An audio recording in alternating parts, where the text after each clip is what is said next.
Hi అండి, నమస్తే, welcome to my channel. మా ఇంట్లో వాళ్ళందరికీ ఫిష్ ఫ్రై అంటే చాలా ఇష్టము. కానీ నాకెందుకో ఫిష్ ఫ్రై అంటే అస్సలు నచ్చదు. అలా ఎవరైనా ఉంటారా? కానీ ఫిష్ కర్రీ అంటే చాలా ఇష్టము.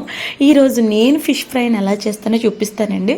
ముందుగా ఫిష్ని నీట్గా క్లీన్ చేసి పక్కన పెట్టేసుకున్నానండి. ఇప్పుడు అందులోనే కొంచెం లెమన్ పిండుకుని అలాగే కొంచెం సాల్ట్ వేసుకుని ఫిష్కి బాగా పట్టించండి. ఇప్పుడు దీనికి కావలసిన మసాలాలు కారం, పసుపు, ధనియాల పొడి, ఫిష్ మసాలా, అలాగే కార్న్ఫ్లవర్, అల్లం వెల్లుల్లి పేస్ట్, కొంచెం సాల్ట్, కొంచెం ఆయిల్ వేసుకుని కొంచెం వాటర్ వేసుకుని బాగా కలుపుకొని ఈ మసాలాను అంతా ఫిష్కి పట్టించి ఒక 2 అవర్స్ ఫ్రిడ్జ్లో పెట్టుకున్న తర్వాత 2 అవర్స్ తర్వాత ఒక దోశ పెనం తీసుకుని దాని మీద కొంచెం ఆయిల్ వేసుకుని ఈ ఫిష్ ముక్కలను కూడా వేసుకుని పైన లైట్గా కరివేపాకు చల్లుకుని ఒకవైపు బాగా వేగిన తర్వాత ఇంకోవైపు టర్న్ చేసుకుంటే టేస్టీ ఫిష్ ఫ్రై రెడీ అయిపోయిందండి. చాలా బాగుంటుంది.